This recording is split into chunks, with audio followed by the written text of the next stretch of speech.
Arden forced herself to sit, a deliberate gesture of calm she didn't entirely feel. The growling stopped. Darius smiled. Good. That's very good. He turned to address his pack. We give her space, time to adjust, everyone back to... A howl cut through the morning air, not from the Northlands pack. This came from the south, distant but clear, a challenge cry that made every wolf present tense. Border breach, Kara snarled, already moving. Southern territory. That's... Greyvale, Darius finished, his expression going cold. They're here. The Northlands pack mobilized with the efficiency of wolves who'd defended their territory 100 times. Within minutes, they were racing through the forest toward the southern border, Darius in the lead. Arden followed on instinct, her new body eating up ground with effortless speed that left even the fastest Northlands wolves behind. She shouldn't be this fast, shouldn't be this strong. I apologize for the intrusion, but we're tracking someone. A criminal who fled Greyvale 3 weeks ago after attempting to murder me. Arden's growl intensified. A criminal, Darius repeated flatly. In my territory. A defective wolf named Arden Hale. Mira stepped forward, her voice carrying false sympathy. She was Ronan's mate, but when he chose to break their bond for the good of the pack, she went mad with grief. Attacked him with a silver blade and fled into the storm. The lies rolled off her tongue so smoothly, so perfectly rehearsed. She fell off Blackspire Ridge that night, Ronan added. We assumed she died, but we never found her body. Then 2 days ago, we received intelligence that someone matching her description was seen in Northland's territory. Intelligence from whom? Darius asked. That's Greyvale business. Ronan's jaw tightened. The point is, she's dangerous and unstable. If she's here, she's a threat to your pack as much as mine. We're offering to take her off your hands, save you the trouble of dealing with a defective who's also a would-be murderer. Lies, Kara snarled through the pack link. Alpha, they're lying. This defect, this girl, she never seemed like... I know, Darius replied through the link. Out loud he said, even if I had seen this Arden Hale, what makes you think I'd hand over anyone to Greyvale without proof of their crimes? We have the blade she attacked me with, Ronan said. So that's a no. Darius smiled without warmth. Here's what I think happened. I think you threw your mate off a cliff, probably because her defect was an embarrassment to your political ambitions. I think she somehow survived and made it into my territory, and I think you're here now because you're afraid of what she might tell people about the real Ronan Vex. That's ridiculous. Is it? Darius took a step forward, and every Northlands wolf moved with him. Because from where I stand, I see an alpha heir who brought 15 wolves onto foreign soil without permission, who's spinning elaborate lies about attempted murder, and who seems very, very concerned about a defect he claims doesn't matter. Ronan's hand moved to the blade at his belt. You're harboring a criminal. I'm harboring exactly no one. This Arden Hale? Never heard of her until you showed up making accusations. Darius's voice dropped into alpha command. Now get off my land before I decide your trespassing is worth a formal challenge. You can't be serious. Try me. The two alphas stared at each other, power crackling in the air between them. The Greyvale wolves tensed, ready to fight. The Northlands wolves did the same. Then Mira spoke, her voice cutting through the tension. Wait, that wolf behind you. The big one. She was staring directly at Arden. Her eyes. I've only ever seen one wolf with eyes that exact shade of amber and silver. No. No, she couldn't. Arden? Mira's voice was barely a whisper. Is that you? The silence that followed was deafening. Ronan's gaze snapped to Arden, and this time she saw recognition bloom, shock and horror and fear all mixing together. That's impossible, he said. She can't shift. She's defective. Arden had heard enough. The shift back to human form happened in a rush, faster than the first transformation. One moment she was wolf, the next she stood naked in the cold morning air, her body still humming with residual power. Surprise? She said. Ronan actually stumbled backward. Mira's face went white. You're dead, Ronan said. I watched you fall. You died. I got better. Arden's smile was all teeth. Funny thing about drowning in freezing rivers, it either kills you or makes you stronger. Guess which one happened to me? Arden, Mira found her voice. Oh, thank goodness. We thought We were so worried. Save it. Arden's voice could have frozen fire. I heard what you told them. Criminal, unstable, attempted murder. Really committed to the story, aren't you? It's not a story. You're right. It's not. It's a carefully planned cover-up. Arden took a step forward, and several Greyvale wolves reflexively stepped back. Here's what actually happened. Ronan wanted to break our mate bond because I was an embarrassment to his political career. You were sleeping with him behind my back for 6 months. Together, you lured me to Blackspire Ridge under the pretense of finally acknowledging our bond. Then he pushed me off the cliff to make sure I'd never tell anyone the truth. That's insane, Ronan said, but his voice lacked conviction. Why would I? Because I knew too much. Because a defective mate was a liability. Because you needed to present yourself as unattached and strong when your father died, and you took over the pack. Arden's hands clenched into fists. And because you're a coward who'd rather murder someone than face the consequences of breaking a sacred bond. Mir's expression shifted, sympathy giving way to something harder. No one will believe you. A rejected mate, bitter and vengeful, making accusations against the future alpha? They'll call you delusional. They might have, Arden agreed. Before. When I was weak. When I couldn't shift. When I was just a broken defect you could throw away. She let her eyes bleed into that amber-silver glow, let them see what she'd become. But things have changed. Stormwolf, one of the Greyvale wolves whispered. That's a Stormwolf. Panic rippled through their ranks. Good. So here's what's going to happen, Arden continued. You're going to leave Northland's territory. You're going to go back to Greyvale and tell everyone that I died in the river, just like you planned. And you're going to pray that I never decide to come back. You're threatening us? Ronan's fear was turning to anger. You and what army? Even if you can shift now, you're still one wolf against an entire pack. You really think... I think you should be very careful about finishing that sentence. Darius stepped forward, placing himself deliberately beside Arden. Because she's not alone. She's under my protection. And if you have a problem with that, we can settle it right here, right now. Ronan looked between them, calculation visible on his face. He was outnumbered on foreign soil, facing not just the Northland's pack, but an alpha king known for brutal efficiency. And Arden, the defect he'd thrown away, was now something out of legend. This isn't over, he said finally. Oh, I know. Arden's smile was sharp as broken glass. But next time we meet, it'll be on my terms, not yours. Ronan held her gaze for a long moment, then turned to his wolves. We're leaving. They retreated in formation, Mira throwing one last unreadable look at Arden before disappearing into the trees. The Northland's wolves maintained their positions until the Greyvale scent had faded completely. Then, finally, Darius turned to Arden. That, he said slowly, was either incredibly brave or incredibly stupid. I haven't decided which. Can it be both? Arden's bravado was already fading, reality crashing down. She'd just confronted her former mate, revealed herself to be alive, and essentially declared war on an entire pack. I should probably shift back before the world tilted sideways. Darius caught her before she hit the ground, wrapping his cloak around her shoulders. Transformation exhaustion. Hits hard after the first shift. You need rest. I need... Arden tried to form words, but her tongue felt thick and clumsy. They know. Ronan knows I'm alive. He'll tell everyone. He'll come back with more wolves. He'll do exactly what you told him to do. Go back to Greyvale and keep his mouth shut. Darius began walking, carrying her like she weighed nothing. The pack fell into formation around them. Because if he admits you survived, he admits to attempted murder. And if he admits to attempted murder, he loses everything he's worked for. You can't be sure. I'm sure. His voice was grim. Vex is many things, but he's not stupid. He'll keep quiet and pray you do the same, at least until he can figure out how to eliminate the threat you pose. Great, so I just need to watch my back for the rest of my life.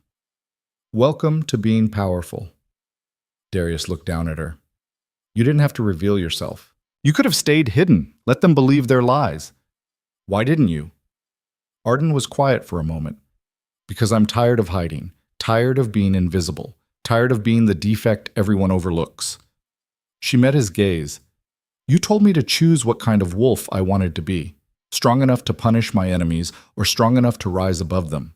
I chose option 3, which is strong enough that they fear me too much to ever try again.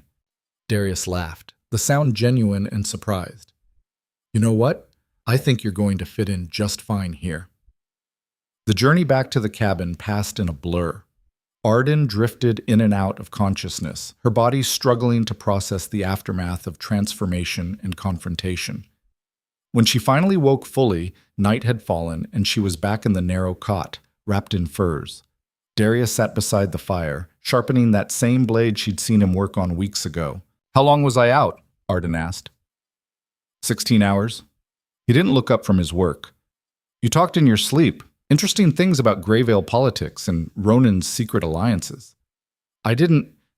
She stopped, seeing his slight smile. You're messing with me. Maybe. But you did scream once, sounded like you were back on that cliff. The humor faded. Arden touched her chest, that hollow place where the bond had been. It still ached, but differently now. Less like a wound, more like a scar. What happens now? She asked. Now you train. Darius finally looked up. You've got the wolf, but you don't know how to use it yet. You're powerful, probably more powerful than anyone in this pack, including me, but you're also raw, uncontrolled. Give you another week, and you'll either master it, or it'll master you. How encouraging. I'm not here to encourage. I'm here to make you survive. He set the blade aside. Kara's right about one thing. Storm wolves were dangerous. Not because they were monsters, but because they were so strong that without proper training, they'd lose themselves to the rage. The power consumed them. So teach me not to be consumed. I will. But first, I need to know something. His amber eyes found hers. When you confronted Ronan, when you stood there and basically declared yourself his enemy, was that revenge talking or something else? Arden considered the question. Revenge would have been satisfying in the moment. She couldn't deny that. But what she'd felt standing there, facing the wolves who'd betrayed her, wasn't simple vengeance. It was reclamation. I wanted him to see, she said slowly, to understand that throwing me away was the biggest mistake of his life, that the defect he discarded became something he can never defeat. I wanted him to live with that knowledge every single day. That's not revenge. That's justice. Darius nodded approvingly. Good. Revenge makes you stupid. Justice makes you strategic. A knock at the door interrupted them. Kara entered without waiting for permission, her expression troubled. Alpha, we have a problem. What kind of problem? 3 of our scouts just reported movement on the western border. Not Greyvale, something else. They're asking for you specifically. She glanced at Arden. And they're asking about the Stormwolf. Darius stood slowly. Asking how? By name. They know she's here. They know what she is. Kara's jaw tightened. Alpha, how is that possible? She just shifted 3 days ago. No one outside the pack should know. Unless someone told them. Darius grabbed his cloak. Who are they? They won't say. Just that they have information about Stormwolves, about what she really is. Kara hesitated. Alpha, this could be a trap. Everything's a trap until it isn't. He looked at Arden. Can you shift? She tried, felt the wolf stir inside her, with her, and nodded. Then you're coming with me. If this concerns you, you deserve to know what it's about. The western border was a 3-hour run through increasingly hostile terrain. By the time they arrived, dawn was breaking again, painting the sky in shades of blood and gold. And there, standing calmly in a small clearing as if they'd been invited to tea, were 3 strangers. 2 were clearly wolves, a man and woman, both middle-aged, both radiating the kind of power that came from years of survival.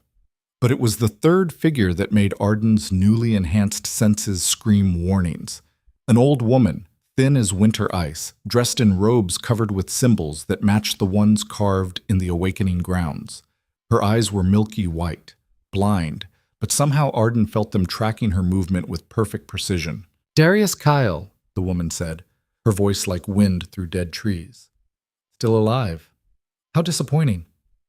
Elder Morgath. Darius's tone was respectful but wary. I thought you'd retired from pack politics. I did. 20 years ago. Went to live in the deep mountains, far from the stupidity of modern wolves and their precious hierarchies. The old woman's blind eyes fixed unerringly on Arden. But then I felt it, a shift in the old magic. A bloodline I thought extinct, awakening after 3 centuries. So I came to see if I was wrong. You're not wrong, Arden said, stepping forward despite Darius's warning hand on her arm. I'm Stormwolf. Apparently. Morgath cackled. Child, you're more than Stormwolf. You're the last of the Stormbreaker line, the bloodline that ruled before alphas existed, before packs fractured into territories, before wolves became civilized and weak. I don't understand.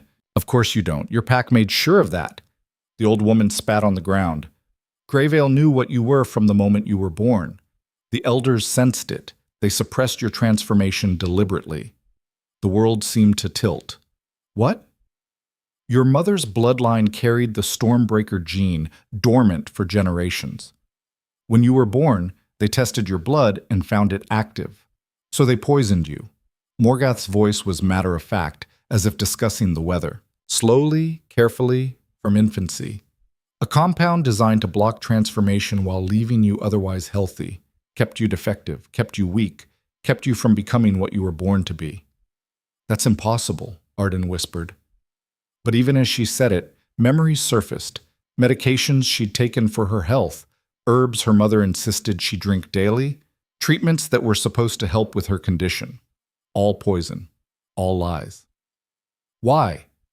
The word came out broken. Why would they? Because Stormwolves don't follow alpha law. They don't bow to pack hierarchy. They can't be controlled, can't be manipulated, can't be used as political pawns. Morgath moved closer, her unseen eyes somehow boring into Arden's soul. You were a threat from the moment you drew breath, so they made sure you'd never know what you were capable of. Rage surged through Arden, hot and vicious. Her entire life, 22 years of shame and inadequacy and believing she was broken, had been a lie. A deliberate, calculated lie designed to cage something they feared. Who? She demanded. Who knew?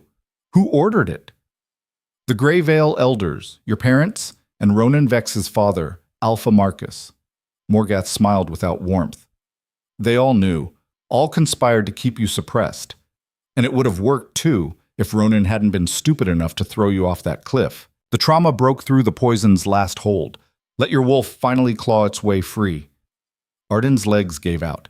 She sank to the ground, every foundation she'd built her life on crumbling. They'd all known. Everyone. Why are you telling me this? She finally asked. Because you deserve to know the truth. And because what's coming needs a Stormbreaker. Morgath turned to Darius.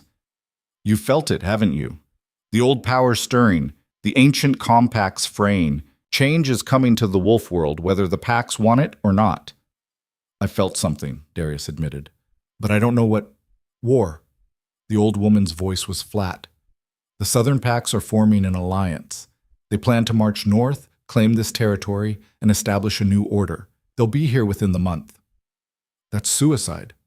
The Northlands have never been conquered. They've never faced a united force before. 50 packs, all bound by treaty and ambition. Led by... Morgath paused. Well, you'll find out soon enough who leads them. She turned to leave, her 2 companions falling into step beside her. Wait, Arden called.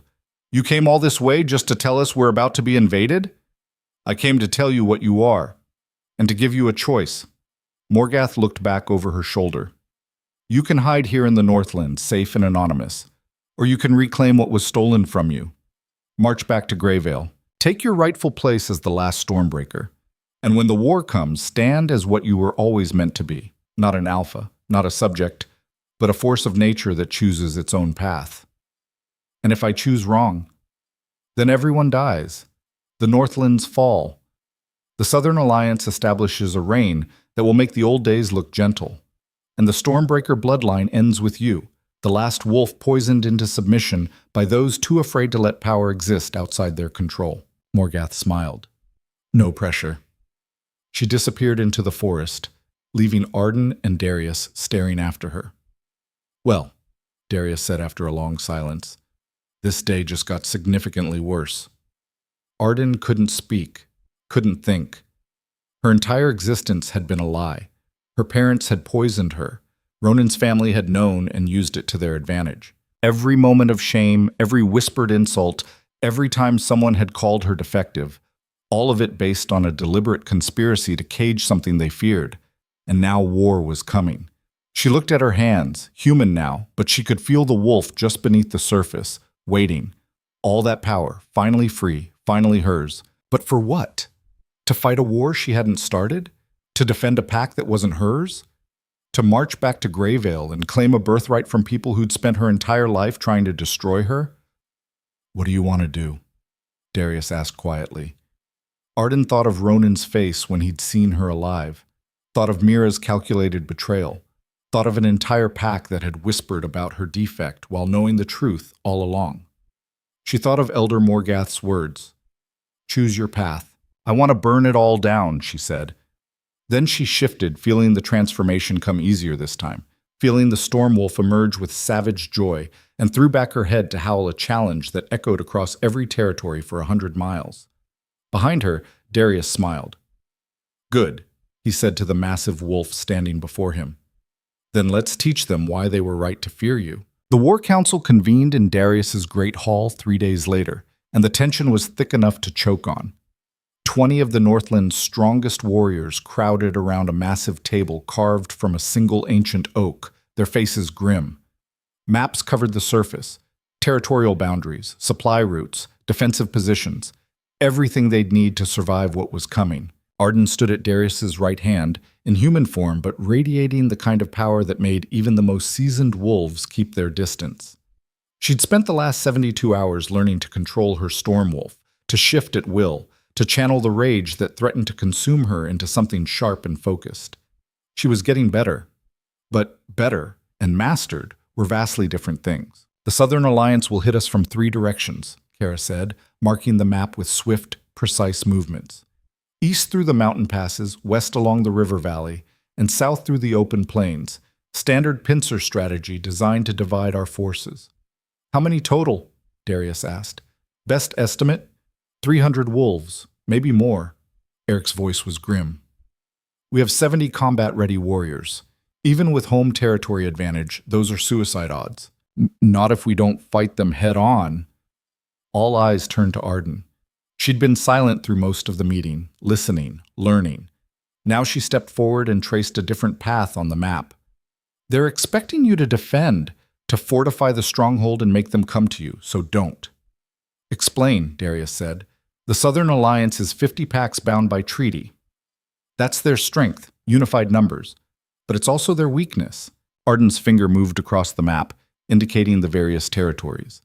"They've never fought together before, never coordinated on this scale, which means their command structure is fragile.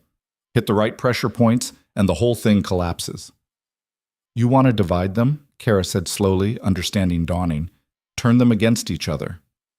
"I want to make them remember why they split into 50 packs in the first place instead of staying unified." Arden looked around the table. Wolves don't trust easily. Every pack in that alliance has old grudges, territorial disputes, historical betrayals. We just need to remind them. "And how exactly do we do that?" Eric sounded skeptical. "Walk into their camps and gossip until they start fighting?" "No. We steal their supply lines, but we make it look like other alliance members did it. We sabotage communications and attribute it to internal conflicts. We assassinate key figures and leave evidence pointing to rival packs." Arden's smile was sharp. "We turn their alliance into a paranoid mess where everyone suspects everyone else." Silence followed her words. Then Darius began to laugh, a deep, genuine sound of appreciation. "That's the most devious, underhanded, brilliant strategy I've heard in 30 years, he said. "It's also incredibly dangerous. If they catch on to what we're doing, then we fight anyway, but at least we'll have thinned their numbers first." Arden met his gaze.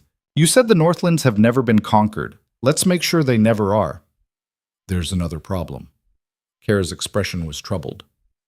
"Even if we fracture the alliance, we still don't know who's leading them. Morgath said we'd find out, but that's not exactly helpful intel." "I might know," Arden said quietly. Every head turned toward her. "When Ronan came to the border, he said something about receiving intelligence that I was here. But Greyvale is part of the Southern Territories, and they're isolationist. They don't share information freely. Unless they're part of the Alliance," Darius finished. His jaw tightened. You think Ronan's leading this? I think Ronan's father is dying, which means Ronan needs a decisive victory to cement his authority as the new alpha. What better way than leading a successful conquest of the unconquered Northlands? Arden's hands clenched. And he has personal motivation. I'm here. I'm a threat to everything he's built. Kill me, take the Northlands, and he becomes a legend. If you're right, we can use that. Darius leaned forward. Personal grudges make people stupid. If Ronan's driving this alliance, we make it personal. Draw him out. Force him to make mistakes. By using me as bait. No. Darius's voice was hard. I won't risk. It's not your risk to take. Arden cut him off. This is my fight as much as yours. More, maybe. Ronan poisoned me, betrayed me, tried to murder me. Now he's coming to finish the job. Let him try. The room erupted in argument. Half the warriors thought using Arden as bait was tactical genius. The other half thought it was suicide. Kara surprisingly fell into the first camp. The Stormwolf is right, she said, her tone grudging. Ronan thinks she's a threat, so we make her the biggest threat he's ever seen. Force him to focus on her while we dismantle his alliance from the inside. And when he comes for her with everything he has, Eric demanded, then I'll be ready. Arden's eyes shifted to that amber-silver glow. I've spent my entire life being underestimated. By Ronan, by my pack, by everyone who saw a defective wolf and assumed I was worthless. Let him make that mistake one more time. Darius studied her for a long moment, then nodded slowly. We do this your way, but you don't go anywhere alone, ever. And at the first sign the plan's falling apart, we adapt, like we've been doing since the moment I washed up half dead in your territory. Arden smiled. Trust me, I'm very good at surviving. The plan went into motion the next morning. 3 teams of Northland's wolves, each led by someone Darius trusted absolutely, slipped out under cover of darkness. Their targets?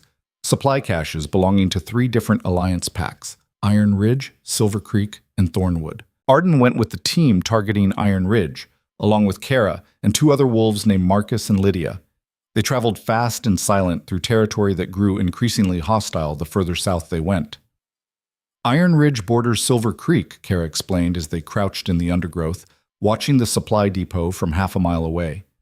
They've had disputes over hunting grounds for decades, a few well-placed Silver Creek markers near the destroyed cache, and they'll assume their neighbors betrayed the alliance. Assuming we can destroy the cache without getting caught, Marcus said. Those are Iron Ridge sentries, 6 of them, rotating shifts. We take them out. Someone notices.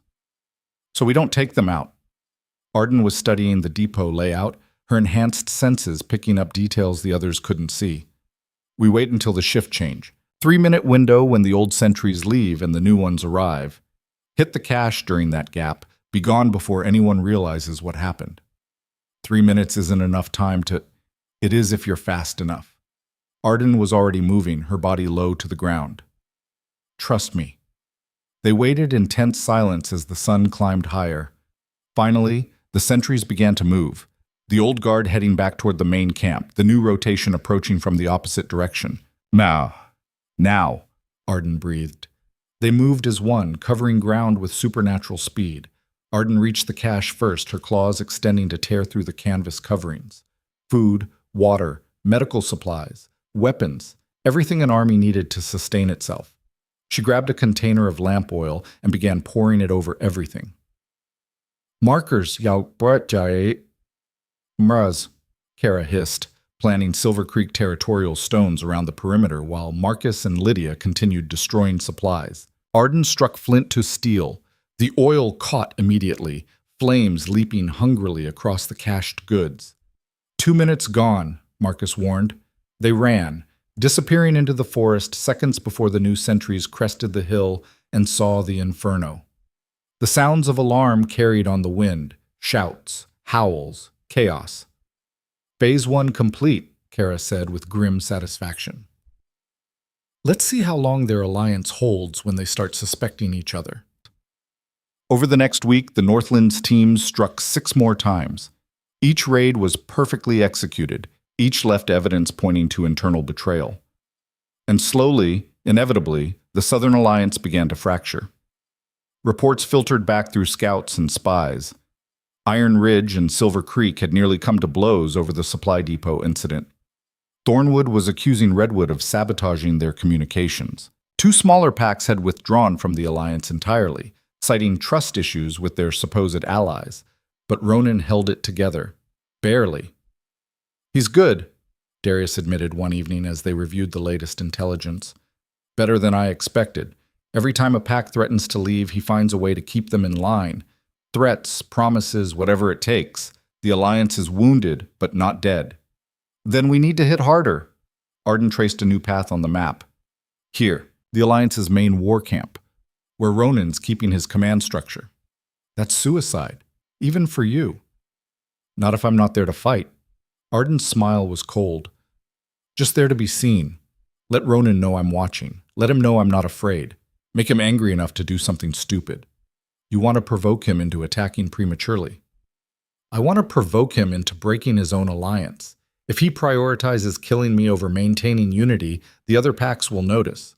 They'll start questioning whether this alliance is about conquering territory or settling Ronan's personal vendetta." Darius was quiet for a long moment. "You're playing a dangerous game."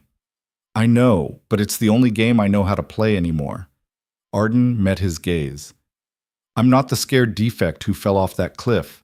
I'm not the girl who believed in destiny and mate bonds. I'm something new. Something they created by trying to destroy me. And it's time they saw exactly what their poison and lies and betrayal brought into this world." The infiltration of the war camp happened 3 nights later. Arden went alone, despite every instinct Darius had screaming at him to stop her. But this wasn't his fight. This was hers. She approached the camp in wolf form, her storm cloud fur blending with the darkness.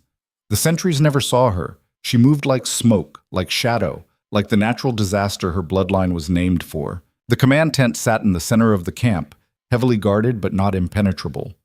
Arden circled it once, twice, leaving her scent thick and obvious. Then she shifted to human form and stepped into the firelight where everyone could see. The reaction was immediate. Shouts of alarm, wolves shifting, weapons being drawn. Within seconds, she was surrounded by 50 hostile warriors. And there, emerging from the command tent with murder in his eyes, was Ronan Vex. "Hello, mate," Arden said pleasantly. "Miss me?" Ronan's hand went to his blade. "Kill her, now!" But before anyone could move, a voice cut through the chaos, cold, ancient, absolutely commanding. "No one kills anyone until I say so."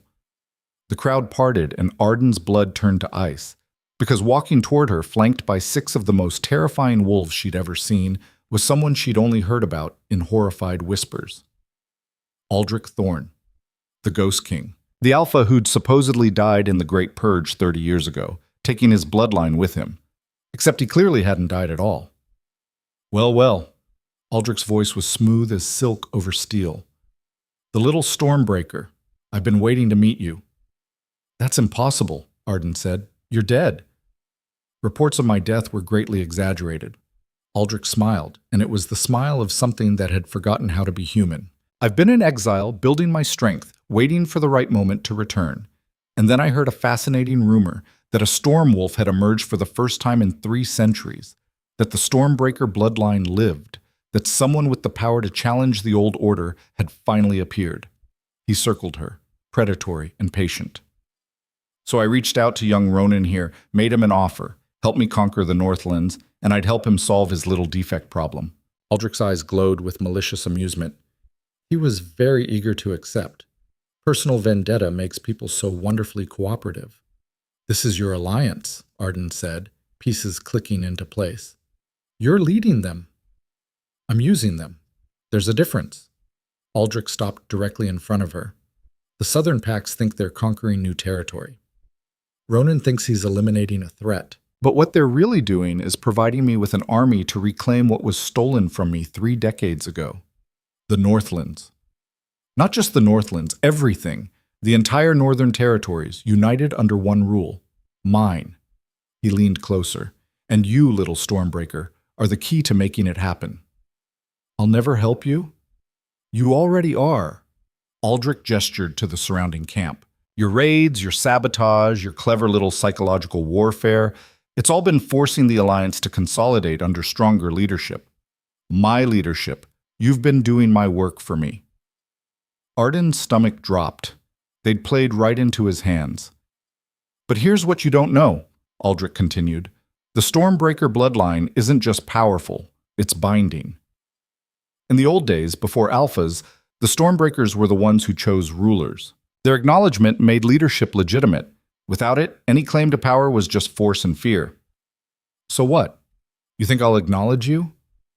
I think you'll have to, because the alternative is watching everyone you care about die slowly and painfully, starting with Darius Kyle.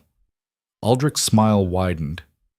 Did you really think I didn't know about your little deal with the Alpha King? My spies have been watching the Northlands for weeks. I know about the cabin, the training, the bond forming between you two. It's almost sweet, really. Touch him and You'll what? Fight me? Aldrich laughed. Child, I was killing Stormwolves when you were a genetic possibility 3 generations away. I know every strength, every weakness, every vulnerability your bloodline has. You're powerful, yes. But you're also barely trained, emotionally compromised, and vastly outnumbered. He snapped his fingers, and wolves closed in from all sides. Take her, alive. We'll use her at the summit. Summit? Arden backed away, her body tensing for the shift. 3 days from now, all the Alliance packs, plus the Northlands leadership, gathered to negotiate terms of surrender. That's where you'll acknowledge me as the Supreme Alpha. That's where you'll legitimize my rule in front of every major pack in the territories, and that's where Darius Kyle will either kneel or die. Arden shifted, her wolf erupting in an explosion of rage and power. She took down 3 wolves before they even registered the transformation, her claws and teeth finding vulnerable throats with savage precision. But there were too many.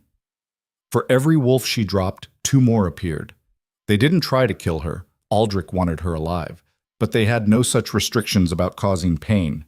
Claws raked across her flanks, jaws closed on her legs, her scruff, anywhere they could reach. She fought like a storm made flesh, but even storms could be weathered. Finally, inevitably, weight and numbers dragged her down. Silver chains wrapped around her neck, her legs, binding her wolf form. Silver burned, even for storm wolves. Arden snarled and thrashed, but the chains held. Magnificent, Aldrich murmured, approaching the bound wolf. Absolutely magnificent. You're everything the legends promised, and more. He crouched down to her eye level. I'm almost sorry I have to break you, but power uncontrolled is power wasted. By the time we're done, you'll beg to serve me. Arden lunged, jaws snapping for his throat. The chains held her inches short. Aldrich just smiled. Spirit, good. It'll make the breaking that much more satisfying. He stood and addressed the camp. Secure her in the holding pit. Double guards. And send word to the Northlands. We've captured their precious Stormwolf. Tell Darius Kyle that if he wants her back, he'll come to the summit, alone, unarmed, ready to surrender. They dragged Arden through the camp, wolves jeering and snarling as she passed. The holding pit was exactly what it sounded like. A deep hole in the ground, reinforced with stone and covered with a heavy iron grate. They threw her in, chains and all, and sealed the entrance. Darkness swallowed her whole. Arden forced herself to breathe, to think, to not panic. She was trapped, bound in silver, surrounded by an army that wanted to use her as a political weapon. This was bad. This was very, very bad. But she'd been in bad situations before. She shifted back to human form, painful with the silver chains, but possible, and began examining her prison. Stone walls, too smooth to climb. Iron grate above, too heavy to lift even if she could reach it. Guards stationed at all 4 corners. No obvious escape route, so she'd have to make one. Arden spent the next 2 days testing every inch of her confinement, learning the guard rotation schedules, listening to conversations that drifted down from above. Slowly, a plan began to form. It was insane. Probably impossible. Definitely would get her killed if it failed. But staying here and letting Aldrich use her to legitimize his conquest? That was worse than death. On the 3rd day, as the camp prepared to march to the summit, Arden made her move. The guard rotation changed at dawn. 3 minutes when the old guards left and new ones arrived. She'd learned that lesson well. The moment the footsteps faded, Arden shifted to wolf form, despite the agony of silver against fur. She gathered every ounce of strength her Stormbreaker bloodline possessed and jumped, using the stone walls to ricochet upward in a move that should have been impossible. Her head hit the iron grate with stunning force. The impact sent shock waves through her skull, but the grate shifted, just slightly, just enough. She jumped again, and again, and again. On the fifth attempt, the grate gave way. Arden exploded from the pit in a shower of stone chips and bent metal, the silver chains burning but breakable now that she had leverage. She tore through them with her teeth, ignoring the pain, ignoring everything except the need to be free. The new guards arrived to find an empty pit and a storm wolf standing in the wreckage, eyes blazing with fury and triumph. "Run!" Arden growled. They ran.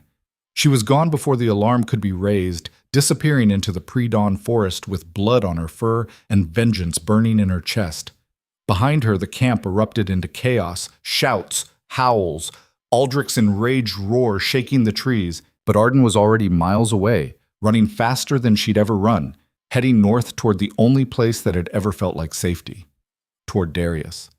She reached the Northland's border just as the sun crested the mountains, her body screaming with exhaustion and pain from the silver burns. But she didn't stop, couldn't stop. The warning had to reach them. Aldrich was coming. The summit was a trap. Everything was falling apart. She burst into the Great Hall to find the War Council already assembled, Darius at the head of the table looking like he hadn't slept in days. Every head turned as she staggered in, shifting to human form and nearly collapsing. Darius was there in an instant, catching her. "What happened? We heard—" "Trap," Arden gasped. "The summit. Aldrich Thorn. He's alive. He's leading the Alliance. He wanted to use me to legitimize his rule, but I escaped and now he's coming and—" "Slow down." Darius's hands were gentle on her shoulders. "You're not making sense." So she told them everything. Aldrich's survival. His plan to unite the territories under his rule. The binding power of the Stormbreaker bloodline.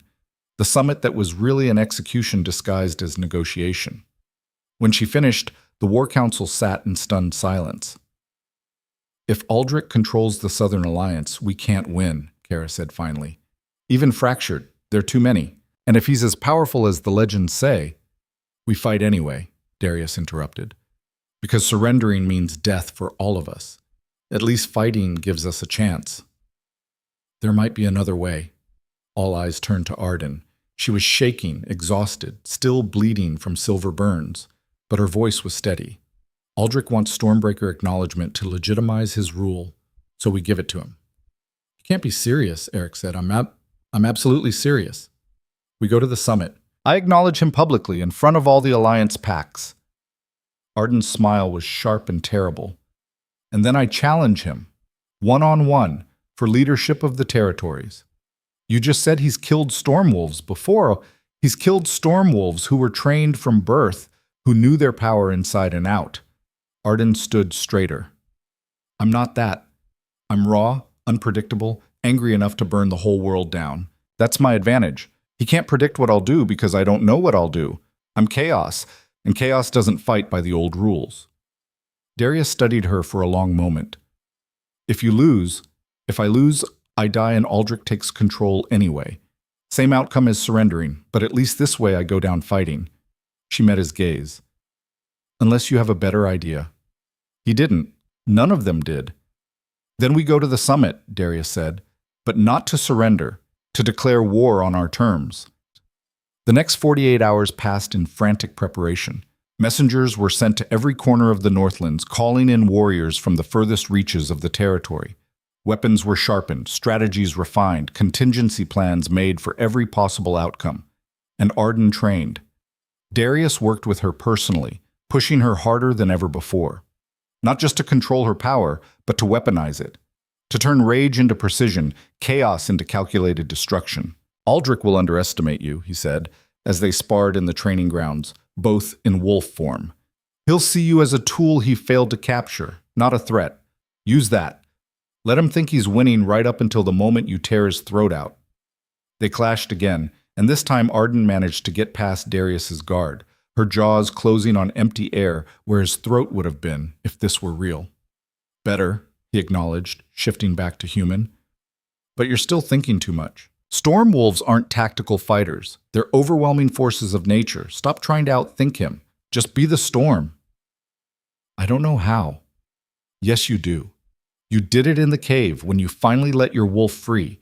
You did it when you confronted Ronan at the border. You do it every time you stop being afraid of your own power. Darius cupped her face in his hands. Arden, you are the last Stormbreaker, the only one left. That means there's no template for what you should be. You get to define it, so define it as something terrifying. The night before the summit, Arden stood alone in the clearing where she'd first trained with Darius. The moon hung heavy and full, painting everything silver. She thought about the girl who'd climbed Blackspire Ridge 4 months ago, believing in mate bonds and destiny. That girl was dead, drowned in the frozen river along with her illusions. What had emerged was something new, something forged in betrayal and rage, and the absolute refusal to stay broken. Ready? She turned to find Darius standing at the tree line. He'd dressed for war, leather armor, weapons at his belt, the Alpha King in all his terrible glory. As I'll ever be, Arden said. Good, because there's something I need to tell you before we walk into whatever hell is waiting at that summit. He crossed the distance between them. I know this started as survival. I pulled you from the river because I saw potential, trained you because you deserved a chance, stood with you because it was strategic. I know, you don't have to, but somewhere along the way it became more than that. His amber eyes found hers. You became more than a strategic asset, more than potential. You became, he paused as if the words were difficult, important, to me, to this pack, to everything we're fighting for. Arden's breath caught. Darius, I'm not asking for anything. I know you're not ready, might never be ready after what Ronan did. I just need you to know that whatever happens tomorrow, you're not alone in this. You have a pack. You have a home. You have... She kissed him. It wasn't gentle. It was fierce and desperate and tasted like impending war. Darius froze for half a heartbeat, then kissed her back with matching intensity, his hands tangling in her hair. When they finally broke apart, both breathing hard, Arden smiled. I'm terrified, she admitted. Of the summit, of Aldrich, of possibly dying in front of everyone. But also of this, of wanting something good again after everything that happened. Fear means you're alive, Darius said, and wanting means you haven't given up. He pressed his forehead to hers. So be terrified. Want things. Feel everything. Then channel it all into destroying anyone who tries to take it away. That's your strategy advice? Feel feelings and commit violence? It's worked for me so far. Arden laughed, the sound surprising her. When was the last time she'd actually laughed? Not the bitter, broken sound she'd made on the riverbank, but genuine amusement? All right, she said. Let's go to this summit. Let me acknowledge a tyrant. Then let me challenge him for control of the territories and probably get myself killed in the process. That's the spirit, Darius grinned. And for what it's worth, my money's on you. The summit was held in neutral territory, a massive clearing ringed by ancient stones, large enough to hold 500 wolves comfortably. By the time the Northlands delegation arrived, at least 400 were already present, representing the Southern Alliance and various independent packs that had come to witness history. Aldrich Thorne sat on a makeshift throne in the center of it all, flanked by his most powerful supporters. Ronan stood to his right, Mira beside him. Both wore expressions of cold satisfaction. The Northlands wolves entered in formation, Darius at the lead, Arden at his side, 70 warriors at their backs. Every eye turned toward them.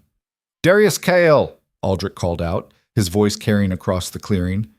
How generous of you to attend your own surrender. I'm not here to surrender, Darius replied. I'm here to witness a historic moment. Oh? And what moment is that? Arden stepped forward. The moment I acknowledge the most powerful alpha in the territories. She felt every gaze lock onto her, as is my right and duty as the last Stormbreaker. Triumph flared in Aldrich's eyes. Finally, someone with sense. He stood, spreading his arms. Then make your acknowledgement, little wolf. Tell everyone gathered here who deserves to rule. Arden walked toward him, her steps measured, her expression calm, The crowd parted to let her through. She could feel Ronan's eyes boring into her, feel the weight of hundreds of wolves watching her every move. She stopped 10 feet from Aldrich and spoke loud enough for everyone to hear. "I acknowledge Aldrich Thorne as the most powerful alpha currently standing in this clearing." She paused. "And I challenge him for that title." The clearing erupted in chaos. Aldrich's smile vanished. "What did you say?" "I challenge you, one-on-one, for leadership of these territories." Arden let her eyes shift to that amber-silver glow. "As is my right as a stormbreaker, or are the old laws only valid when they benefit you?" Silence fell like a hammer. Every wolf present knew the old laws, the ancient codes that predated modern pack structures. A stormbreaker's challenge couldn't be refused, not without looking weak. Aldrich's jaw tightened. "You're a child playing at power. I've forgotten more about combat than you'll ever learn." Then this should be quick." Arden smiled, showing teeth. "Unless you're afraid." The insult hit its mark. Aldrich's composure cracked, rage bleeding through. "Fine. I accept your challenge. And when I'm done with you, there won't be enough left to bury." He gestured to the crowd. "Clear the center. Let's show everyone what happens to foolish children who challenge their betters." The wolves pulled back, forming a massive circle. Arden and Aldrich faced each other across 50 feet of trampled grass. Darius caught Arden's arm as she moved to take her position. "Remember," he said quietly, "be the storm." She nodded and stepped into the circle. Aldrich shifted first, a massive black wolf, easily twice the size of a normal alpha, with scars that spoke of centuries of violence. He was everything the legends promised, and worse. Arden shifted second, storm cloud fur rippling, silver streaks catching the sunlight, amber eyes blazing with ancient fire. They circled each other. Then Aldrich attacked. He was fast, impossibly fast for something so large. His jaws snapped for her throat, and Arden barely dodged, feeling teeth graze her fur. She countered with a strike to his flank, but he was already moving, already repositioning. They clashed again and again, trading blows that would have killed normal wolves. Arden's youth and speed against Aldrich's experience and brutal efficiency. She landed hits, drew blood, but so did he. "Is this all you have?" Aldrich's voice rumbled through the pack link. "Pathetic." He caught her front leg in his jaws and threw her across the circle. Arden hit the ground hard, rolled, came up snarling. Be the storm, she thought. Stop thinking. Just be.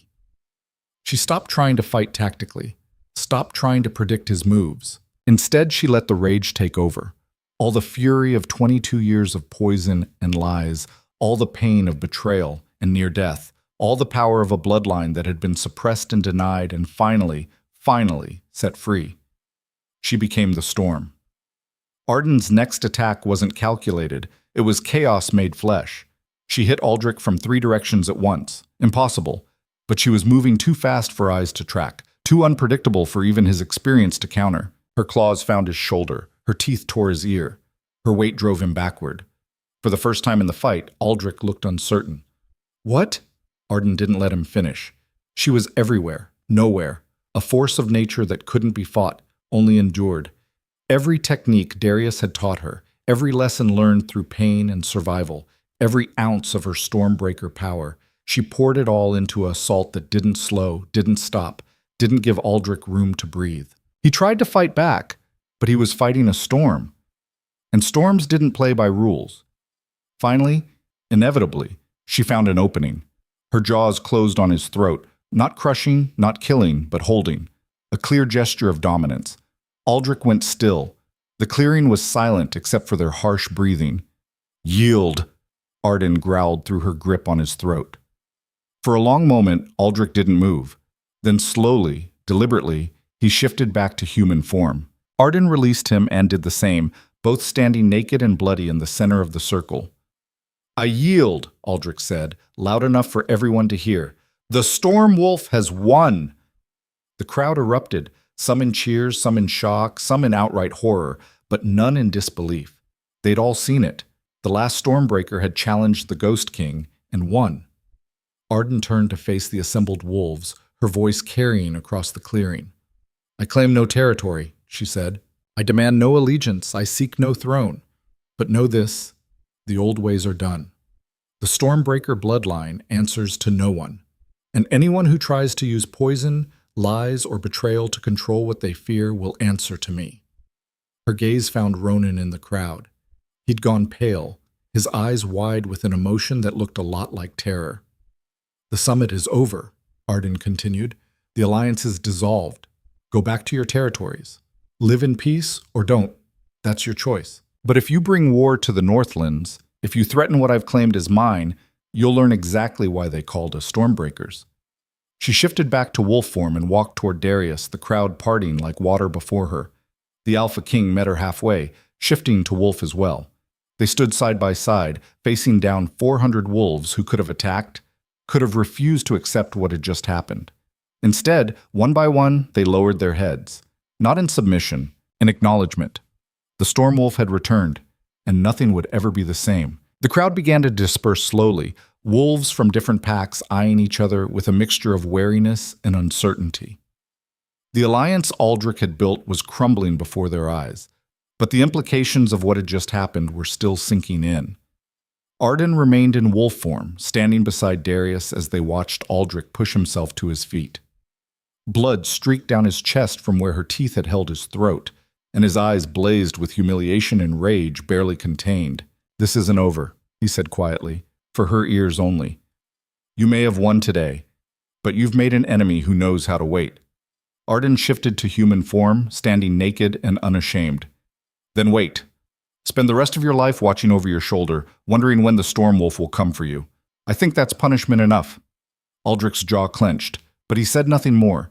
His supporters gathered around him, helping him toward the edge of the clearing. Several packs followed, those who'd been loyal to him personally rather than the alliance. But many remained, uncertain and waiting. Kara approached with clothing for both Arden and Darius. As they dressed, Eric stepped forward, his expression troubled. "What happens now?" he asked. "The alliance is broken, but there are still 300 wolves here who came expecting war. They won't all just go home peacefully." "No," Darius agreed, "but they also won't unite against us. Not after what they just witnessed." He raised his voice to address the gathered wolves. "The Northlands claims no territory beyond our borders. We seek no conquest, no expansion, but we will defend what's ours with everything we have. Anyone who wants peace has it. Anyone who wants war will face me," Arden finished. She let her eyes shift to that amber-silver glow. "I challenge you to think carefully about which you want." A murmur rippled through the crowd. Then, from the Silver Creek Wolves, a female alpha stepped forward. "What of those who want neither?" she asked. "Who came here under false pretenses, promised conquest but given lies?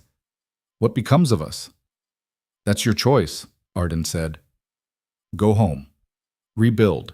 Live your lives however you see fit. The Stormbreaker bloodline doesn't rule. It doesn't command. It simply exists as a reminder that power can't be hoarded or controlled, only respected." The Silver Creek Alpha studied her for a long moment, then nodded. "Fair enough." She turned to her pack. "We're leaving. This war was never ours to fight." Other packs began to follow suit, breaking away in groups of 5 and 10, heading back toward their territories. Within an hour, less than 100 wolves remained, mostly those who'd come out of genuine curiosity or those waiting to see what would happen next. And standing apart from all of them, isolated and tense, were the Greyvale wolves. Ronan hadn't moved. He stood frozen, his eyes locked on Arden with an expression that cycled between disbelief, fear, and something that might have been regret. Mira clutched his arm, whispering urgently in his ear, but he didn't seem to hear her. Arden walked toward them. "Don't," Darius warned quietly. "You've won. Don't give them another chance to—" "I'm not giving them anything." Arden didn't break stride. "I'm taking something back." She stopped 10 feet from Ronan, close enough to see the pulse jumping in his throat, close enough to smell his fear. "4 months ago, you pushed me off a cliff," she said conversationally. "You tried to murder me to protect your political ambitions and hide your betrayal. Do you remember what you said right before I fell?" Ronan's throat worked. "Arden, you said I was defective, that I'd never be strong enough to stand beside an alpha, that breaking our bond was mercy, not cruelty, Because I deserved better than a life of being your embarrassment. Her voice remained calm, almost pleasant. Do you still believe that? I was wrong. The words came out strangled. I see that now. You should never have poisoned me from infancy, Arden interrupted. You should never have conspired with your father and the Greyvale elders to suppress my transformation. You should never have spent 4 years pretending to love me while planning how to dispose of me. You should never have pushed me off Blackspire Ridge and assumed I'd die quietly. She stepped closer. But here's the thing about assumptions, Ronan. They make you careless. You assumed I was weak because I couldn't shift. You assumed I'd die in the river because defective wolves don't survive. You assumed that even if I lived, I'd never have the strength to come back. Her smile was sharp as broken glass. How did those assumptions work out for you? Ronan flinched. What do you want? Revenge? My life? Name it, and I want you to tell the truth. The simplicity of the demand seemed to surprise him. What? Tell everyone here what really happened. Tell them about the poison, about the conspiracy to suppress my bloodline, about pushing me off that cliff. Arden's voice hardened. I want your wolves to know exactly what kind of alpha they're following. Then I want you to return to Greyvale and tell every single wolf there the same story. No lies, no excuses, just the truth. They'll never accept me as alpha if I... Good. Arden's eyes blazed. Because you don't deserve to be alpha. You don't deserve to lead anyone. You're a coward who tried to murder his own mate and conspired to suppress a bloodline out of fear. I can't. You can. And you will. She leaned in close, her voice dropping to a whisper only he could hear. Because if you don't, I'll make it my personal mission to expose every secret, every conspiracy, every dirty deal the Vex bloodline has ever made. I'll dismantle your pack piece by piece until there's nothing left but ruins and memory. Do you understand me? The last trace of color drained from Ronan's face. He understood. Tell them, Arden commanded, stepping back. Now! Ronan looked around at the remaining wolves, his own pack, the lingering Alliance members, the Northland's warriors, all watching with varying degrees of curiosity and suspicion. His hands trembled as he began to speak. What Arden says is true. All of it. His voice cracked. When she was born, the Greyvale elders identified her as carrying the Stormbreaker gene. They feared what she might become, so they poisoned her, suppressed her transformation, made her believe she was defective. Gasps rippled through the Greyvale wolves. Several stepped back from Ronan as if he'd become something contagious. I knew, he continued, each word seeming to cost him. My father told me when we discovered we were mates. He said it was for the good of the pack, that we couldn't have a Stormbreaker challenging our authority. So we continued the deception. And when the bond became politically inconvenient, when my father started dying and I needed to appear strong, his voice broke entirely. I took her to Blackspire Ridge, told her we needed to talk about our future. Then I pushed her off the cliff. I tried to murder my own mate to secure my path to leadership. The silence that followed was absolute. Mira grabbed his arm. Ronan, stop. You don't have to... Yes, I do. He pulled away from her, looking directly at Arden. I tried to kill you. I failed. And everything that's happened since, your transformation, your survival, your power, it's all because I was too afraid to face the consequences of my own choices. One of the Greyvale warriors, a grizzled veteran named Thomas, who'd known Arden since childhood, stepped forward. Is this true? He demanded. All of it? Every word, Ronan whispered. Thomas turned to Arden. And the poison? They really, from infancy until the night I fell, 22 years of systematic suppression. Arden's voice was steady, but her eyes burned. Every time I tried to shift and failed, every time someone called me defective, every moment of shame and inadequacy, all of it was manufactured to keep me weak. The veteran's expression shifted from shock to something harder. He looked at Ronan with undisguised contempt. Then you're no alpha of mine. He moved to stand beside Arden. You're a coward and a murderer. Other Greyvale wolves followed, one by one, until more than half of Ronan's pack had crossed the invisible line to stand with Arden. Those who remained with Ronan looked uncertain, their loyalty clearly wavering. What will you do? Ronan asked, his voice barely audible. With me? With Greyvale? Arden considered him. This man who'd once been everything to her, who'd held her and promised her a future and then tried to erase her existence.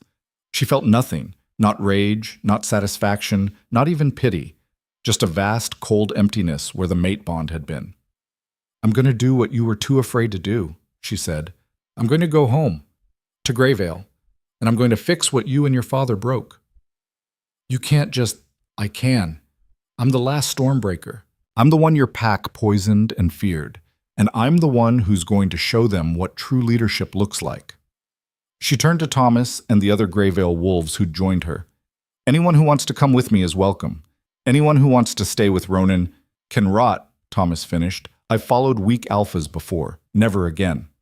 The remaining Greyvale wolves made their choices quickly. By the time the dust settled, only 5 remained with Ronan, and even they looked like they were reconsidering. Mira stepped forward, her expression carefully neutral. Arden, I know you have no reason to forgive me, but you're right, I don't. Arden's voice was ice. You were my best friend, my sister in everything but blood, and you betrayed me for political advantage and the warmth of a mate's bed. There's nothing you can say that will make that okay. I know.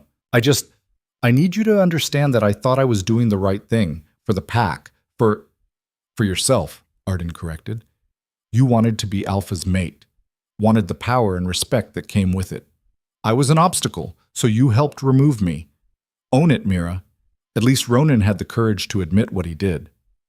Mira's carefully composed expression cracked. What happens to me now? It's not my decision. I'm not your Alpha. I'm not your friend. I'm nothing to you anymore. Arden turned away. But if I were you, I'd start thinking about what comes after. Because Ronan's not going to be Alpha much longer, and when he falls, everyone who tied themselves to him is going down too. She walked back to where Darius stood, the Greyvale wolves falling into formation behind her. The Alpha King was watching her with an expression that might have been pride. Taking over Greyvale? He asked quietly. That's a bold move. I'm not taking over. I'm reclaiming. Arden looked back at the wolves who'd chosen to follow her. They poisoned me, suppressed me, tried to destroy me. Now I'm going to show them what they created instead. And after that? After that, Arden paused, thinking about the question. What did come after? She'd spent months focused on survival, on transformation, on proving herself. But what happened when the proving was done? I don't know. I guess we figure it out together, Darius smiled. Together. I like the sound of that.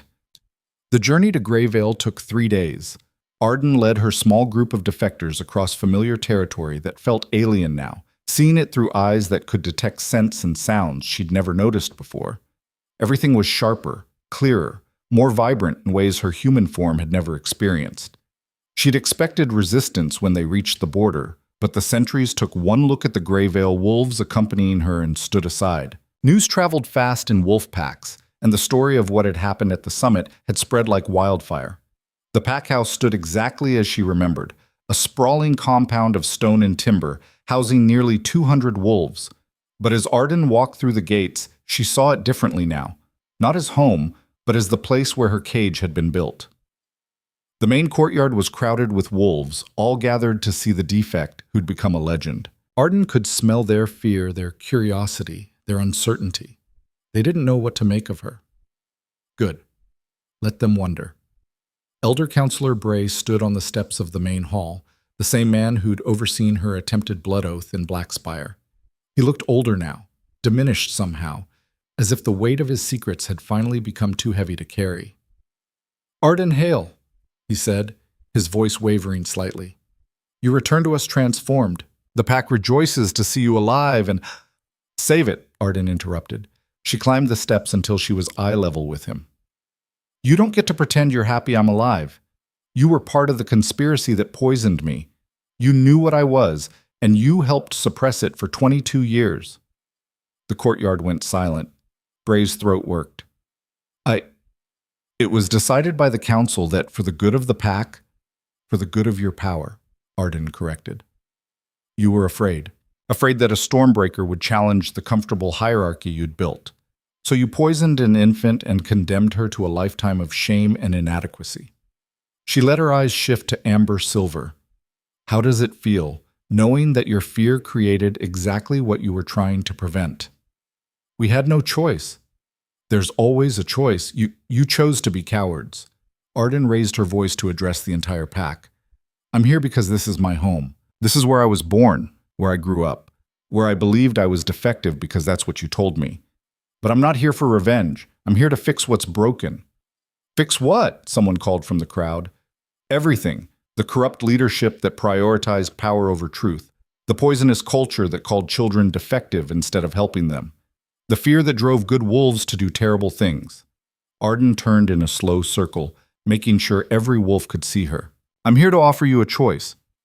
You can continue following leaders who lie to you, who use poison and conspiracy to maintain control. Or you can choose something different. And what's that? Bray asked, his voice sharp. You? A girl who's been gone for 4 months, who knows nothing about leading a pack? I know more than you think. I know what it's like to be powerless. I know how it feels to be overlooked and dismissed. I know the cost of leadership that prioritizes politics over people. Arden met his gaze. And I know that real strength isn't about suppressing those who might challenge you. It's about helping them become what they're meant to be. Fine words, but words don't run a pack. Experience does. Wisdom does. You're right.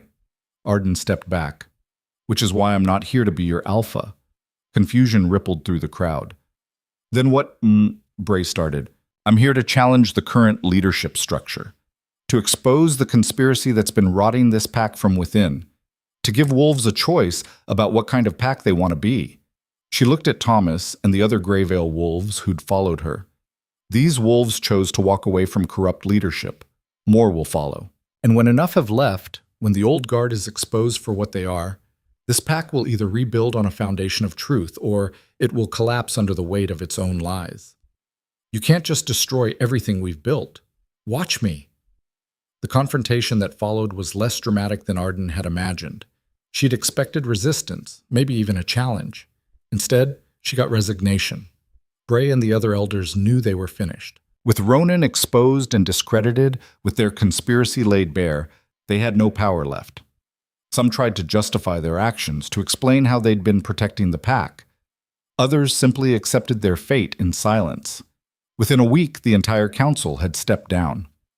Alpha Marcus, Ronan's father, lingered for 2 more days before dying. Whether from his illness or from the shame of seeing his life's work crumble, no one could say. His last words were reportedly an apology to Arden, though she never confirmed it. Ronan himself disappeared. Some said he'd gone into exile in the far territories. Others whispered he'd taken his own life. Arden didn't particularly care which was true. He was gone, and that was enough. Mira stayed, surprisingly. She faced the pack's judgment with the same calculated composure she'd shown when betraying Arden, accepting her demotion to the lowest pack rank without complaint. Arden saw her sometimes, working in the kitchens or tending the gardens, and felt nothing. The friend she'd loved was dead, replaced by a stranger wearing a familiar face. The pack restructured itself slowly, cautiously, choosing new leadership through merit rather than bloodline. An older female named Helena, known for her fairness and wisdom, became the new alpha. She'd been one of the first to acknowledge Arden's return, one of the first to demand answers about the poisoning conspiracy. Will you stay? Helena asked one evening as they sat together watching the sunset from the pack house roof. Help rebuild what was broken? For a while, Arden said. There's work to do here. Wolves who need to see that transformation is possible, that being different isn't the same as being defective. She smiled slightly. But this isn't my home anymore. Not really. The Northlands? The Northlands. Darius, a pack that accepted me when I was nothing and helped me become something. Arden looked at the older woman. He's coming in 2 days. Asked me to return with him. And will you? Yes, but I'll come back. This is where I was born, where my bloodline began. I won't abandon it, even if I can't stay. Helena nodded understanding. We don't deserve your loyalty after what was done to you. Maybe not, but the wolves who were children when I was poisoned, who had nothing to do with the conspiracy, they deserve better than to pay for their elders' sins. Arden stood. I'll make sure they get it. But I'll do it my way, on my terms. No more cages. No more suppression, just truth. True to his word, Darius arrived 2 days later with a contingent of Northland's wolves. The Greyvale pack received them warily. Old prejudices died hard, but respectfully. Arden met him at the gate, and the smile that crossed his face when he saw her made something warm bloom in her chest. "You look different," he said, studying her. "More settled, less like you're about to burn the world down." "I burned what needed burning, now I'm helping with the rebuilding." She fell into step beside him as they walked through the compound. "How are things in the Northlands?" "Quiet. Too quiet.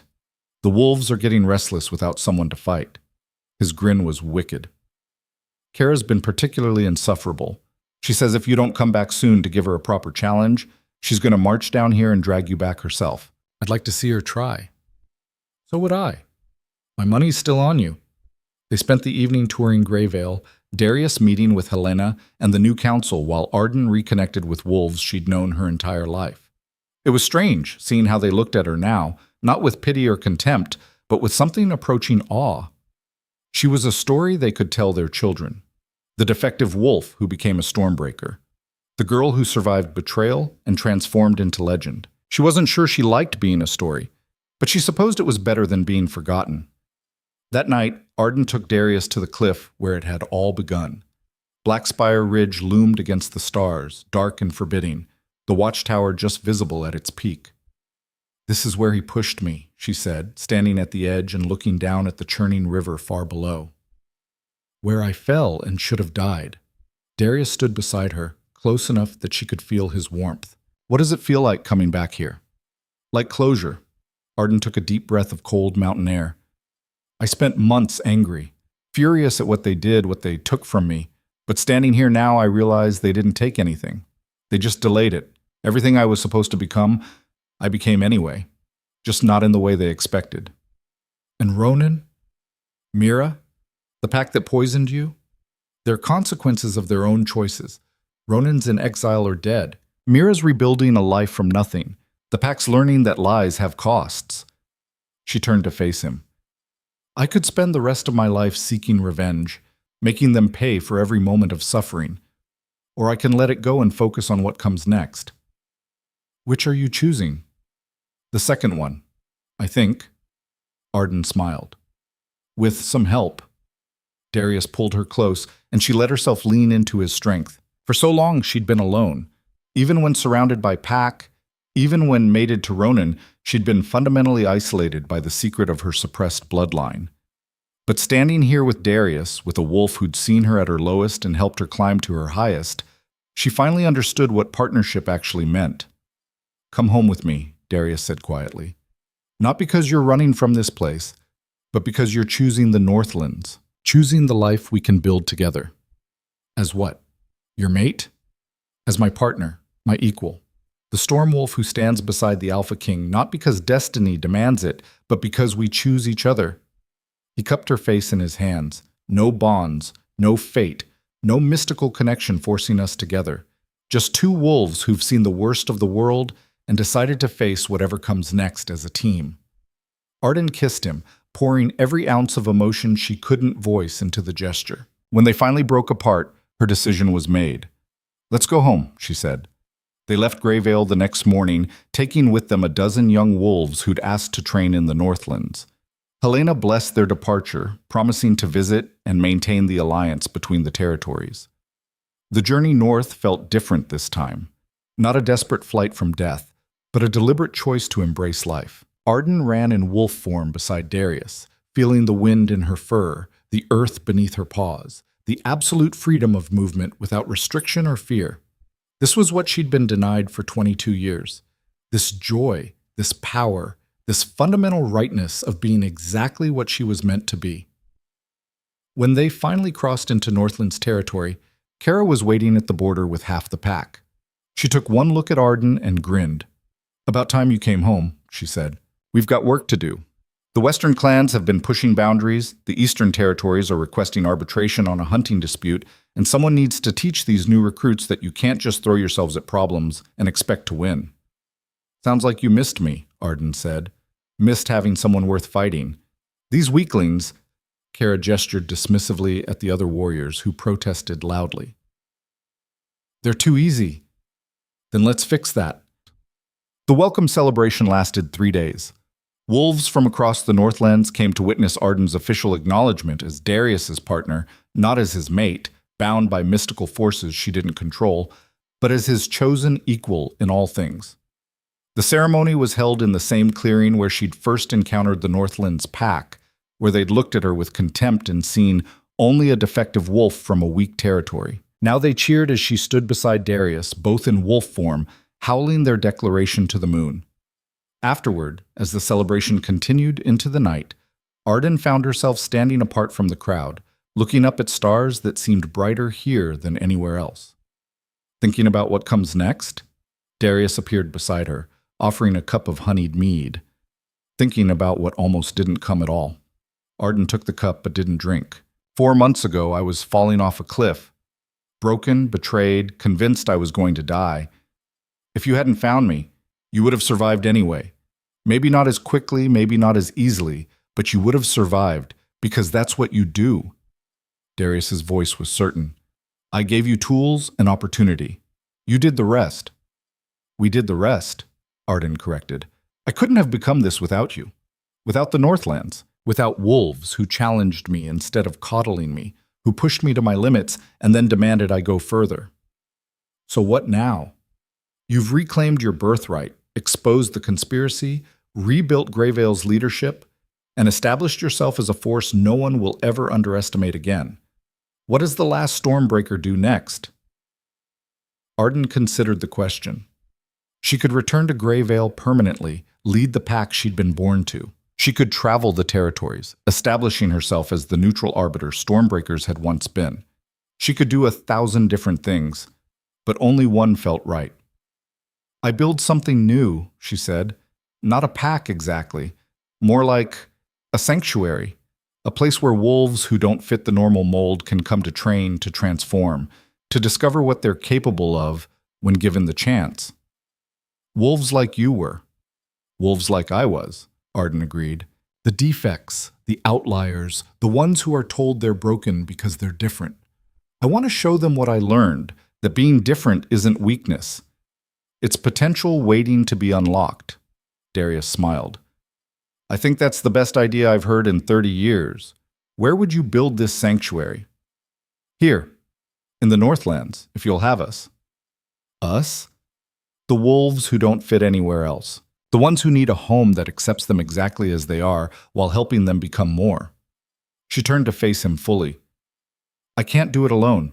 I'll need help, resources, support from a pack that understands what it means to embrace strength in all its forms. You have it. All of it. Darius pulled her close. The Northlands were built on the principle that survival requires adaptation. Your sanctuary fits perfectly. Build it. Fill it with wolves who need what you can offer. And know that you'll always have a home here, a pack that stands with you, and an Alpha King who's honored to fight beside you. 3 months later, the first students arrived at what would become known as the Storm Haven, a compound built into the mountainside, designed to house and train wolves who'd been rejected by traditional packs. Some were defects like Arden had been, their transformations suppressed or delayed. Others were simply too wild, too aggressive, too different to fit into normal pack structures. Arden and Darius trained them personally, along with Kara and a rotating group of Northlands warriors. The training was brutal, uncompromising, designed to break through whatever barriers held each wolf back from their full potential. And it worked.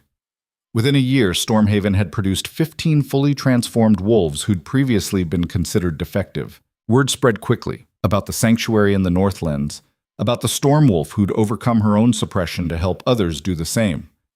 Wolves began arriving from territories hundreds of miles away, all seeking the same thing, a chance to be more than what they'd been told they could be.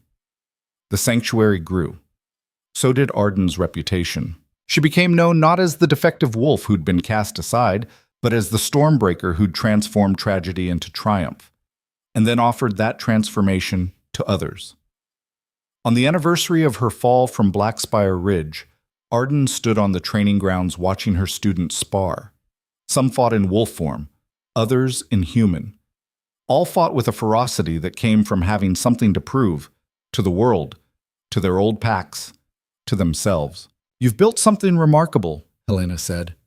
The Greyvale Alpha had come to visit, bringing news from the Southern Territories. Wolves are talking about Stormhaven from coast to coast, about the training, the transformations, the miracles happening here. "They're not miracles," Arden said. "Just wolves discovering what they were always capable of when given proper support instead of poison and lies." "Still, what you've accomplished, most wolves who survive what you did would be consumed by bitterness. You turned it into something constructive." "I had help." Arden nodded toward where Darius was working with a young wolf who'd been struggling with partial transformations. "And I had a choice. Spend my life being what others tried to make me, or become what I chose to be." "The second option seemed more interesting," Helena laughed. "Interesting is one word for it. Terrifying is another. Do you know there are packs who won't even speak your name? They call you the Storm instead, as if you're a force of nature rather than a wolf." "Good. Let them be afraid. Fear kept me caged for 22 years. Now it's keeping others free." A commotion at the gate drew their attention. A messenger was running toward them, out of breath and wild-eyed. "Alpha Arden," the young wolf gasped. You need to come to the southern border, now." Arden's hand went to the blade at her belt. What happened? "Refugees. At least 50 wolves, maybe more. They're asking for sanctuary. They say their pack collapsed, that the leadership was exposed for corruption and abuse, and they have nowhere else to go." The messenger paused. "They're asking specifically for you, for the storm wolf who helps broken things become whole." Arden exchanged a look with Darius, who'd crossed the training ground when he heard the commotion. 50 wolves, he said quietly. "That's more than we've ever taken at once. We don't have the resources." "Then we find them," Arden interrupted. "We build more housing, expand the training grounds, bring in more instructors, whatever it takes." "You're sure?" She thought about the girl who'd dragged herself from the frozen river, broken and alone, who'd been given a chance by an alpha king who saw potential instead of defect. She thought about every student who'd arrived at Stormhaven convinced they were worthless and left knowing their own strength. "I'm sure," she said. "This is what we built this place for.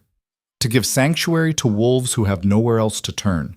To show them that being broken isn't the end, it's just the beginning of becoming something stronger."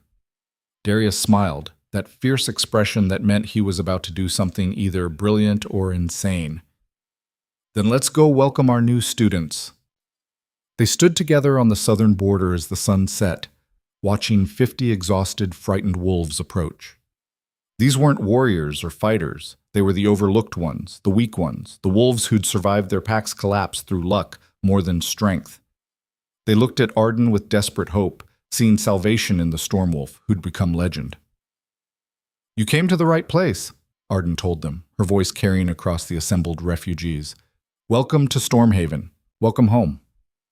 The work of integrating 50 new students was chaos incarnate, but Arden thrived in it.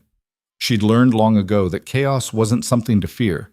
It was just another kind of storm, and storms were what she was made for. 6 months later, the sanctuary had tripled in size. The original compound had been expanded with new training facilities, housing blocks, and meditation grounds. The Northlands Pack had welcomed the growth, seeing it as strengthening their territory rather than threatening it. And Arden, the defective wolf who'd been thrown away, the Stormbreaker who'd been suppressed, the Stormwolf who'd refused to die, stood at the center of it all, helping broken things become whole. She thought sometimes about Ronan, wherever he was, about Mira working in Greyvale's kitchens, about the elders who'd poisoned her and the conspiracy that had shaped her entire life. She felt nothing, no rage, no satisfaction, no lingering bitterness. They were just wolves who'd made choices, and those choices had consequences. Her consequence was becoming something they'd never imagined possible. Their consequence was irrelevance. One evening, as Arden and Darius watched the sunset from the highest peak in the Northlands, she finally put words to the feeling that had been building for months. "I forgive them," she said. Darius raised an eyebrow. "Who?" "All of them. Ronan, Mira, the elders, my parents, Everyone who poisoned me, betrayed me, tried to suppress what I was. She leaned against him. Not because they deserve forgiveness, but because holding on to that anger means letting them continue to control me, and I'm done being controlled by anyone. That's remarkably mature of you. Don't sound so surprised. I can be mature when I want to be. Can you? Darius's tone was teasing. Because I seem to recall you challenging 3 students to a simultaneous sparring match last week and nearly destroying the training ground. That was tactical instruction. That was you showing off. Can it be both? They laughed together, the sound carrying across the mountains. Below them, Stormhaven glowed with lamplight, students and instructors moving through evening routines. It was beautiful in a raw, unpolished way, a place built not on tradition or bloodlines, but on the simple principle that everyone deserved a chance to become their best self. I never thanked you, Arden said quietly, for pulling me from that river, for training me, for believing I was more than a defective wolf when I didn't believe it myself. You don't need to thank me. You would have found your way eventually. Maybe, but you made it possible for me to find it faster, to survive long enough to become this. She gestured at Stormhaven, at the life they'd built. So thank you for giving the last Stormbreaker a home. Darius pulled her close, pressing a kiss to her temple. You gave yourself a home. I just made sure you survived long enough to build it. As the stars emerged overhead, Arden thought about the journey that had brought her here.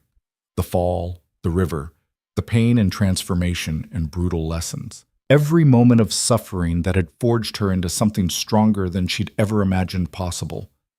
She thought about the girl who'd climbed Blackspire Ridge believing in mate bonds and destiny, and the woman she'd become, scarred, powerful, free in ways that went beyond simple transformation. And she realized that Ronan had been right about one thing, all those months ago on that storm-lashed watchtower. She wasn't strong enough to stand beside an alpha. She was strong enough to stand alone, or with a partner of her choosing, building something new from the ashes of what had tried to destroy her. The defective wolf was dead. Long live the storm. Below them, in the training grounds, a young wolf achieved her first full transformation. A student who'd been told for 16 years that she'd never shift, that she was broken beyond repair. Her howl of triumph echoed across the mountains, answered by dozens of voices from Stormhaven's other students. Arden smiled and added her own voice to the chorus, the sound of the last Stormbreaker joining with those she'd helped set free. The storm that had almost destroyed her had instead become the storm that saved countless others. And that, she decided, was the best kind of revenge, transforming poison into medicine, pain into power, and betrayal into a legacy that would outlast everyone who'd ever tried to cage her. The girl who fell had become the force that rose, and she was just getting started.